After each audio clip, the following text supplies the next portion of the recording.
Olá galera, estamos aqui então com o quarto prometido vídeo de dicas nosso no Enem e o primeiro vídeo um pouco mais conteudístico.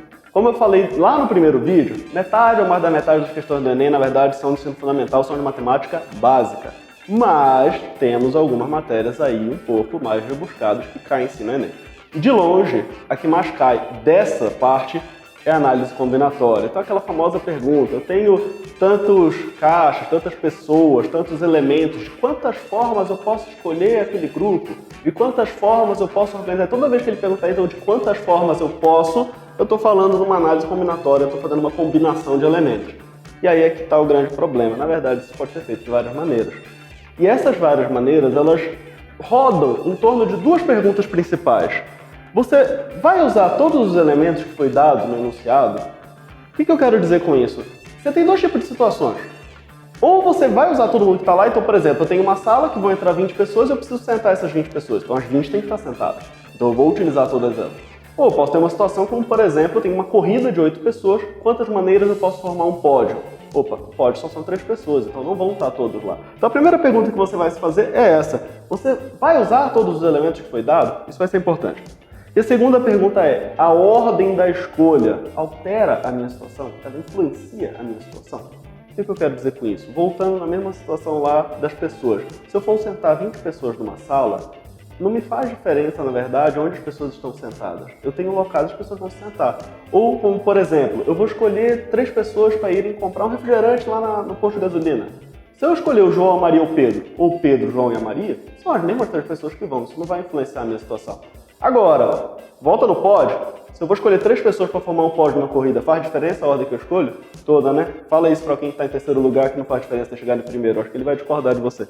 Então, essas duas perguntas são o que vão determinar qual é a fórmula que eu vou utilizar. E vocês vão ver que, na verdade, aí é que está o grande segredo. As fórmulas de análise combinatória, galera, elas são montadas. Elas têm a ver com essas duas perguntas aqui. E aí a gente vai ver isso agora na tabelinha, tá? Essa tabelinha, tá, galera? Como eu comentei com vocês, as fórmulas, elas são montadas. A primeira coisa que a gente repara é que elas são muito parecidas.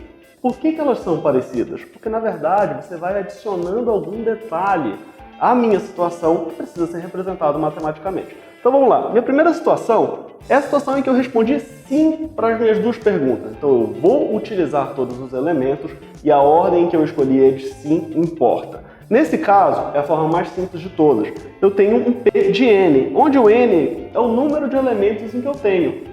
Então, eu vou fazer essa operação chamada N fatorial, né? Lembrando, fatorial é a multiplicação daquele número vezes todos os seus anteriores. Então, se eu tenho, por exemplo, um 7 fatorial, é o 7 vezes o 6 vezes o 5 vezes o 4, até chegar no 1, ok? Então, essa é a operação fatorial. Então, eu não tenho nenhuma restrição, eu não tenho nenhum caso a mais aqui. A minha operação vai ser simplesmente essa, chamado caso básico da combinação.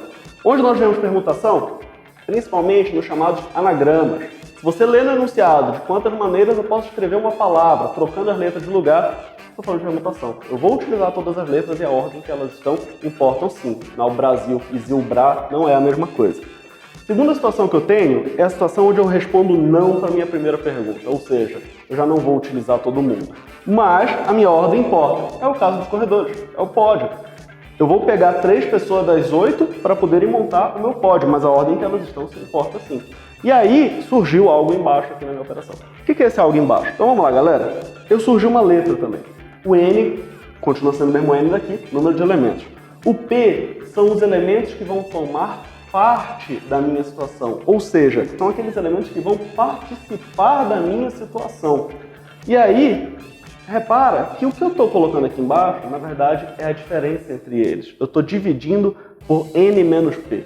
Vamos interpretar isso? Vamos pensar no corredor. Eu tenho 8 corredores e eu vou montar um pódio de 3 pessoas. Então, o meu N é o 8, que são 8 elementos no total, e o meu P são 3, porque são 3 pessoas que vão participar do pódio. Se você reparar essa conta aqui, vão ser 8 fatorial dividido por 8 menos 3, que são 5. Então vai ficar 8 fatorial dividido por 5 fatorial. Agora, interpreta. O que é esse 5?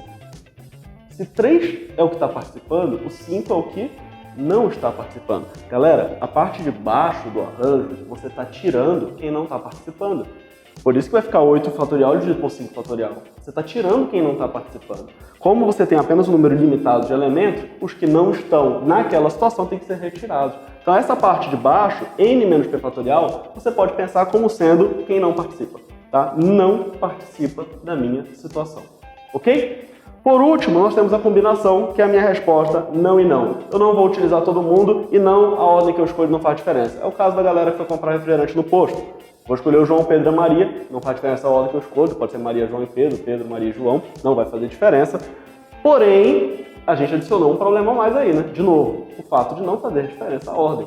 Então, a gente continua tendo o número de elementos, a gente continua retirando as pessoas que não vão participar da minha situação, só que eu adicionei esse p fatorial. Mas, Felipe, por que você está dividindo por quem está participando? Porque eles se repetem. Você está pegando as mesmas 3 pessoas, no nosso caso aqui na situação, e repetindo elas em várias situações. Pedro, Maria, João, João, Maria, Pedro, João, são todas as mesmas pessoas. E você precisa retirar essa situação. Então, olha como fica a minha conta. O número de elementos total dividido pelos que vão participar, eu estou tirando as repetições e tirando também quem não vai participar da minha situação, ok? Então eu preciso fazer aquelas 2 perguntas, vou usar todo mundo e a ordem importa, para poder interpretar qual é a situação. E lembrem, mais fácil do que decorar a fórmula, lembrem que elas são montadas. Você tem o número total de elementos, quem não participa e quem participa. Por último, Felipe, e se eu responder sim e não? Eu vou utilizar todo mundo e a ordem não importa? Aí a resposta é 1, né, cara? Para pensar na situação, você vai utilizar todos os elementos que ele te deu, mas não faz diferença a ordem que você escolheu. Vai só ter um jeito de fazer isso, pegando todo mundo. Tá? Então a resposta vai ser 1. Ok, galera? A gente fecha aqui nossa série de dicas. Espero que ajude vocês no Enem. Boa sorte, boa prova.